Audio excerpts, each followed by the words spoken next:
Elon Musk is excellent at building cars, building rockets, and running Twitter. But somehow, while being CEO of 3 different companies, Elon still finds the time to play Elden Ring. So either being a CEO is easy and doesn't take very much time as you're essentially a glorified figurehead, or Elon has built the best Elden Ring character to finish the game so quickly. Since he posted the build on Twitter, we can test it. I'm sure it will be number 1. Don't skip to the end. On my quest to find the best build in Elden Ring, I took a run through the lands between in $340 billion shoes. $140 billion shoes, I guess. To watch these runs live, follow me on Twitch. To make me a billionaire, join my Patreon, and to pillage the lands between for all it's worth, let's get started. These aren't tears of sadness, they're tears of joy. I'm just laughing.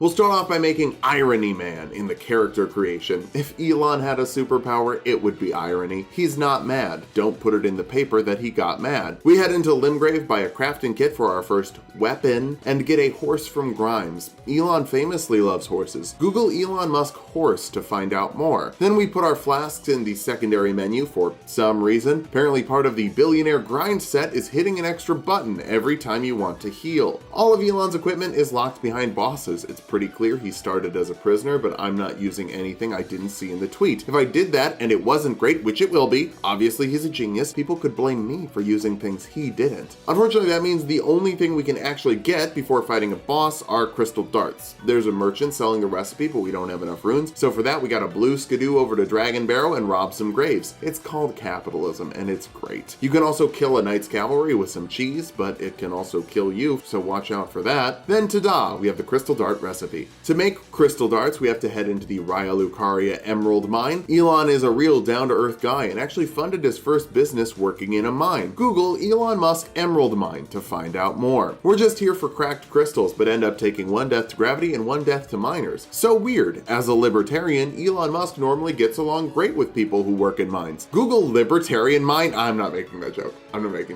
Getting the crystal daggers isn't going to be enough. We need some workers to exploit, partner with. We don't fight Smaragd, we just steal the key and move on to Liurnia. I got chomped by some doggies on the way, but second try, we got the marionette soldier ashes and escape with our life. We can slap together the Dectus medallion. Part 1 is in Fort Faroth, along with Radigan's Source Seal, one of Elon's Endgame talismans. Raises the physical stats by 5 and increases your damage taken by 15%. Generally, I think of this as a good way to boost your stats early, but once you hit the soft caps, you want to take it away. But I'm not a genius, I died to bats. Now imagine, Elon in Fort Height. Dectus 2, let's go to the Weeping Peninsula because I was wrong. See, one of the talismans Elon has is the Crimson Amber Medallion, but he has the +2 version, which you can't get until pretty much the endgame. The guy in the Weeping Peninsula only sells the normal one. Whoops. While here, might as well grab some Sacred Tears and a couple of Grave Gloveworts to give our workers a raise. Just kidding, it increases their level, so they make us more money. More Grave Gloveworts in the Windham Catacombs, die to some gargoyles because we can't defend ourselves, then level up the Marionette Ashes, and get the Turtle Talisman for better stamina regeneration. That's worth a whole talisman slot in the endgame? You sure?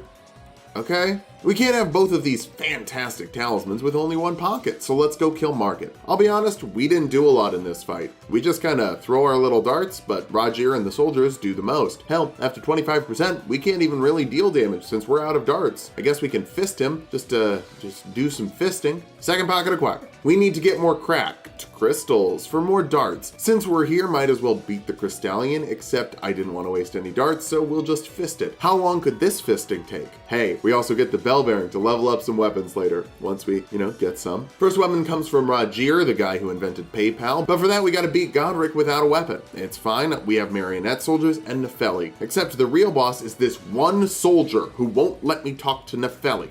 Fisting time. Now that we've fisted that dude, we can head into Godrick and let our employees do all the work since we ran out of darts again. Even though we didn't do anything, we get all the runes. I'm sure they'll trickle down. Now Rogier is in the round table hold, he'll give us Rogier's rapier, one of Elon's weapon. And it's good. It's a good weapon. Now we can finally get our hands dirty.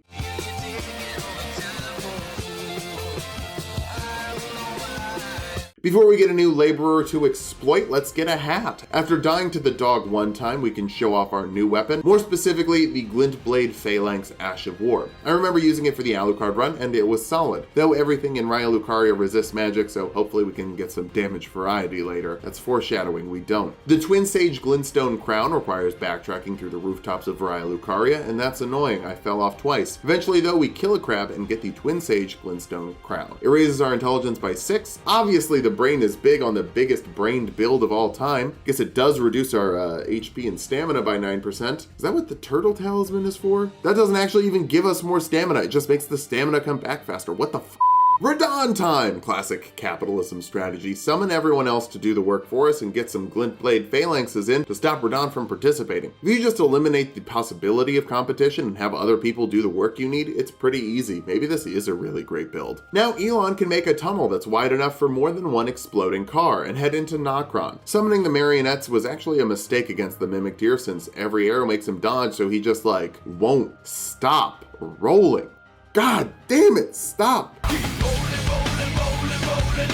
It can't beat us, but god damn, it took a while. Let's head back up to Raya Lucaria and beat down Moongrim for his 100% physical shield. Elon's set has a second 100% physical shield, the Brass Shield, and I'm not getting it. I'm sorry, there's just no benefit to it. There's no reason to have it. But there also isn't a penalty other than going to farm for a shield. His build is already in heavy load without it. So I'm just not doing it. Even I have limits, and I guess those limits are 15-minute farming session. Renala time. She resists magic so hard that it takes 4 cycles to get to phase 2. She instantly nukes the marionettes in phase 2, and then we died. Guess we'll do something else for now. Like the Fringe Folk Hero's Grave. We avoid the chariots. It's not actually that hard once you get the timing down. At the bottom, the ulcerated tree spirit can get stabbed down by the Glintblade Phalanx and give us the Banished Knight Oleg Spirit Ashes. He's one of the best Spirit Ashes in the game, with 2 swords, lots of bulk, and big aggression to tank hits. We'll put that in our main item slot with the other Spirit Ash, when you can only summon 1 Spirit Ash per fight. Don't need the flasks in the item slot. No, put those in the secondary menu. Put the Spirit Ashes in the item menu. That makes more sense. We'll take out the Nox Duo for the Lustat Staff. It's got the highest intelligence scaling in the game at the cost of double the FP. It's almost like Elon doesn't know how to spend resources effectively. Now Ronnie quest, carry a manor. Loretta ain't hard. Hello Ronnie. Get the Glove Work 10, head up the Incel River main, say hi to Phalanx Demon's Holes, grab the Somber Stone 7, and level up Oleg all the way so he can carry our ass kicking and screaming through the rest of the game.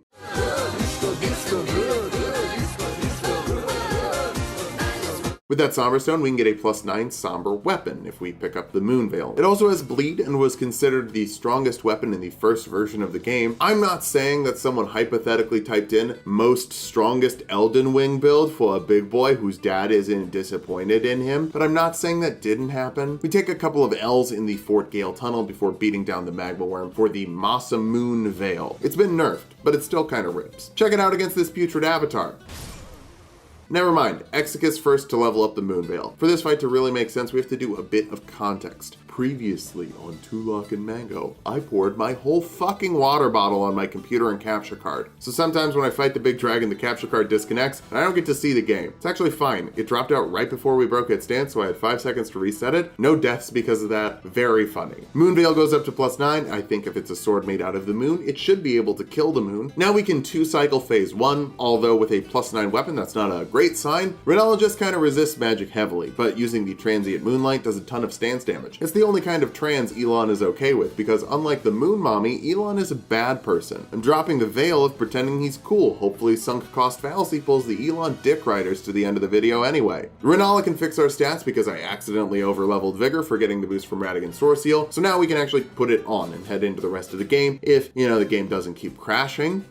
We get back and summon Oleg for the Draconic Tree Sentinel. It goes pretty smoothly. Oleg keeps the aggro and deals a lot of damage. I feel like fighting a Tree Sentinel in heavy load would not go well. We'll see later. Foreshadowing again. Into Lindell, we take out the Erdtree Avatar on the way in and battle it out with Godfrey. Would love to grab the Ritual Shield Talisman, but it ain't on the build. Gotta have room for that Turtle Talisman. Moonveil is still good, and so is Oleg, so we got through that fine. Morgott next, we'll summon Grimes and Oleg and get killed once. Fighting Morgott in heavy load sucks, but the Moonveil rips, so we get it on attempt number 2, then make our way through through the Forbidden Lands with only 2 deaths. Not counting them in the death total though, I'm being charitable and deducting goofy gravity deaths, even though I count them on every other build. Up to the mountaintops, the game crashed again, so like, we'll just come back later and we'll buy the whole frickin' world. It all belongs to me, everything that I see. We're back for stream number 3, or 2 if you don't count coming back after the game crashed the first time, and heading to the Dog Pope for some spells. Then for some more spells, we have to help Spider-Man, friends with Elon's real-life friend, Iron Man. Remember in Iron Man 2 when Elon said he was working on an electric jet? I know it's a fake movie, but that's actually a good idea. It's been 13 years, Elon. How's that electric jet coming? For Spider-Man to start selling spells, we've got to beat O'Neill. Our workers do most of the work, cure Millicent, then buy some night sorceries. I don't know what memory stones Elon got, but there's an easy one in Lenny's Rise and another one from the Twin Maidens. Final spell we need for now is the Zamor Ice Storm. We ignore Alice for now, then make our way to the foot of the forge. The fire giant is the last of his kind, simply tending to the flame and minding his own business. Leaving him alone is the right thing to do. But killing him would give us a lot of money really fast. It's a hard decision, but it's not hard to slash his ankle with the Moonveil, make him rip off his own leg, break his stance of face too, then attack his tummy face until there are no more giants. R.I.P. Bozo, maybe it shouldn't have been so lucrative to murder. Pairing that with the runes from the Erdtree Avatar in the mountaintops of the giants, we have enough runes to pay the troll toll and enter the castle's hole. Trying to get into the castle's hole, there's a bit of resistance from the knight, but the second try we get in and open up a ride that makes entering the castle's hole easier. That way we can die against Nile and his knights. It's brutal with a heavy load. Trying to get a heavy load in the castle's hole makes things really hard. Third dick joke. We'll go level up our staff and come back in spamming spells while Oleg does the hard work. There's a Somber Stone 5 in Altus we can grab, a 6 up at Mount Gelmnir. Now we're back to die a few more times. It's just a matter of finding the rhythm, keeping the middle distance, and avoiding the big jump to get off. Some damage. That gives us the first piece of the Haligtree Medallion. We get another one by murdering an old man, and now we can go to the consecrated snowfield. Killing Anastasia gives us a ancient dragon Somber Stone. Killing Ensha just happens really fast because why would you try and fight us? Come on. Staff is maxed out. Now we can cap off the damage with a really good talisman, the Graven Mass Talisman. Pretty sure Elon got this right before he posted his picks, and that's why the crystal darts are in his inventory, since that's what you need to make the gargoyles fight. That's the puzzle of the Albernera Cries. I'm glad he had those, honestly, since it was the only way we could get the first weapons. This boosts the damage of sorceries by 8%, but wait a minute.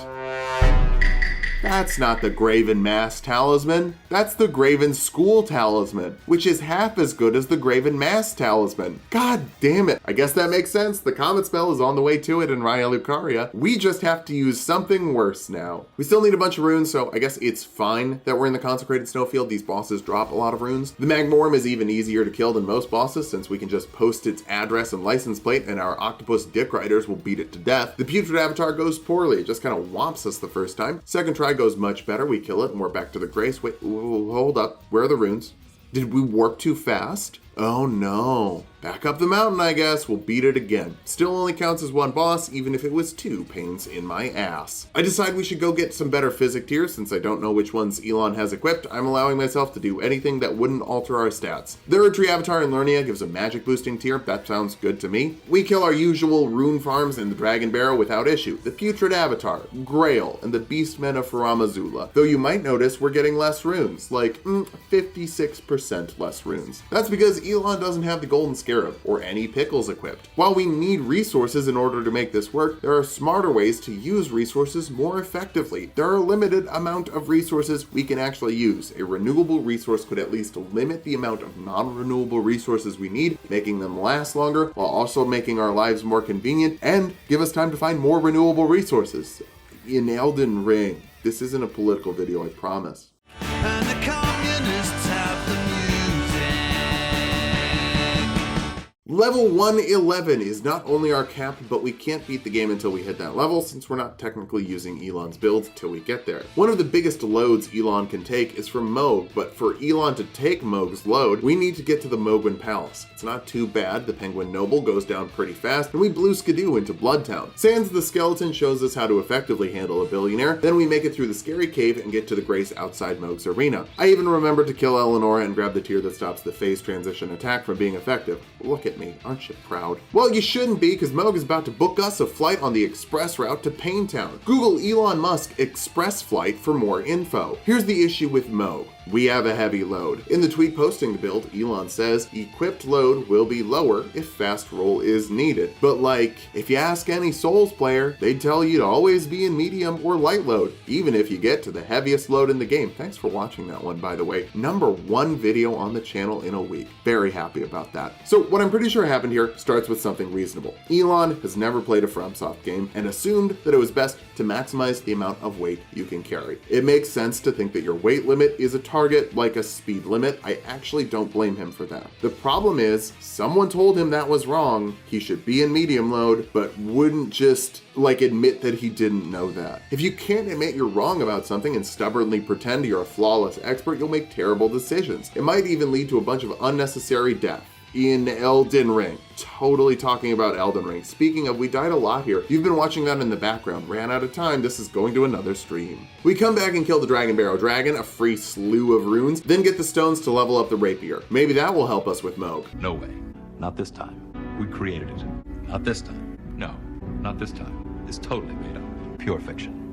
Godskin duo, let's summon Bernie. He and Oleg are absolute bosses, just running in and tanking damage. That's boss in the figurative sense, of course, as in someone cool who is deserving of respect. Elon is more of a literal boss, hiding, getting cheap shots in when he can, and benefiting from the work of cooler people. We need runes to finish leveling up our equipment, we need to level up our equipment to beat Mohg, and we just keep running out of runes because we don't have pickles. The Grave Dead Catacombs has a putrid tree spirit we can kill. Yeah, that goes okay. Maxed out the staff, then head back to Mohg, and he only killed us 2 more times. Just 20 total, more than several entire runs. At least we're done being publicly owned. Just kidding, we're done with the blue checkmark arc and can now move on to the Tesla stock price arc with the Draconic 3 Sentinel. Why is this one hard when the one outside Lindell wasn't? Because we can't summon. When I say Oleg hard carries this useless rich prick, I mean it. In heavy load, our roll has 12 invincibility frames, around 40% of a second. There are 16 recovery frames, which is a little over half a second. That means every time we roll, we're invincible for a little less than half a second, but can't act for a little more than half a second. It's more of a penalty than a boon if you don't time it exactly right. And if it wasn't clear, the measurements are fractions of a second. Heavy load also penalizes your stamina recovery by 20%, which is probably why Elon has the Turtle Talisman, as it raises your stamina recovery speed by 17%. This pairs to be a huge problem against the fireballs from the Tree Sentinel, since he just kinda spams them if you keep your distance, which we have to do, because if we don't, he uses the club, and that's harder to dodge. Also, if you get hit and have to heal, he pretty much instantly goes for the fireball. All of this could have been avoided if Elon just said, oh, medium load is better? Thanks for the tip. I'll only use one of these magic infused weapons. Oh my god, how have we not talked about this? The weapons are the same thing. One is a magic sword with good stance pressure. The other is a magic sword with good stance pressure. 13 more deaths before we win. This isn't even a boss. Malekith is though, and mercifully this build isn't that bad at fighting him because Oleg can draw the aggro, and we can break the stance really fast while keeping a distance with the Glintblade Phalanx. With the big cat dog out of the way, we warp back to the Ashen Capital and fall to our death, grabbing the Crimson Medallion +2. Don't worry, Dick Riders, I am subtracting the goofy gravity deaths before I review this. That'll boost our total HP by 9%, the same amount the Twin Sage Helm reduces it by, which, again, fine. But our intelligence is 68 with the crown, 8 above the cap. Technically with a loose stat staff, it scales up to 80, but even then we're at diminishing returns, and we could have just had a better sorcery boosting talisman instead. I was a bit worried about Gideon in heavy load, but thankfully we beat him the first try. He gets way more intense attempt number 2 because he doesn't monologue. That's enough runes to put us at the level cap. Technically speaking, we don't know if Elon was using a great rune, we just know his final stats. So, Radahn's great rune, which raises our health, stamina, and magic by 15%, is allowed. I set the rules, so it's allowed because I said it is. Since we can't spend the rest of the runes due to the rules, I just bought extra rune arts. And we didn't use them against Godfrey. Heavy load sucks against fast bosses, but it's generally okay if Oleg is alive to tank. Now, if a boss also has a big arena-wide AoE that destroys Spirit Ashes who can't dodge, we would have to finish it alone. Godfrey is also particularly good at slamming casters since his AI is programmed to dash forward and stomp as you cast a spell, oftentimes faster than you can finish casting, especially if you're in heavy load. It wasn't as bad as Mohg or the Tree Sentinel, but it still killed us 4 times before we were able to get him down. Radahn's Great Rune activated. Let's go kill God with capitalism. Strategy for Radahn is stopping him from moving so he can't crush slash us or our tank. That means the Glintblade Phalanx and running away. It works pretty well, and we get to the Elden Beast with plenty of flasks. We use the same strategy on the Elden Beast. It has a giant body that flattens itself on the swords several times. Each of those swords does massive stance damage. We get the break as it's going for Elden Stars. Oh my god, that's lucky. We can finish this off the most capitalist way possible with greed, baby. Just push in and attack. Don't give it enough time to kill us. Let's go. Capitalism killed God at 8 hours and 36 minutes, killing 34 bosses and dying 67 times. I'm rounding that down to 60, just giving it wiggle room so nobody can say I threw for content. I didn't throw. Elon threw. Look, FromSoft games are hard. It's okay to struggle with them, but other than a bit of gatekeeper weirdos, most of the community is happy to help you understand it as long as you're patient enough to learn. So Elon ends up in D tier, one spot above Obi-Wan. Let's go over the positives of this build. Oleg is a good Spirit Ash. The Moonveil is a good sword, even though it was nerfed. The Glintblade Phalanx is also a good Ash of War. 100% physical shield is good, and loose stat staff is good. So pretty much everything about this build is good. The problem is you can have too much of a good thing. If you just hoard every item and put it on yourself, you're gonna end up suffering more than if you just let some stuff hang out for other people. Let's go over the bad stuff. Don't be in heavy load. Put your flasks in the quick item slot. Don't put your Spirit Ash in your quick item slot. Don't have 2 Spirit Ashes in your equipment, period. Equip the one you want before you decide what fight you're doing. If you have multiple weapons, use different damage types or different status effects. If you want to cast and use a weapon, put your staff in one hand and your weapon in the other. If you also want to use a shield, don't. I mean, fine, I guess, but that's an offhand thing as well. Get 40 vigor. Don't wear equipment that hurts your HP. Don't use your talismans to offset penalties somewhere else in the endgame. It's maybe useful early, but by the time you hit Lindell, your stats should be where you want them to be. Your talismans should be for actual benefits, not just alleviating penalties. Pay your workers a fair wage. Every billionaire is a policy failure. And don't buy a criticism machine if you have a frail ego just because your wife left you and your kids hate you. If you like this video, subscribe for more. We're making a video every week. Follow me on Twitch to watch these runs live. Join my Patreon if you want to give me $100 billion, and follow my other channel to watch TTRPG builds and other silly stuff.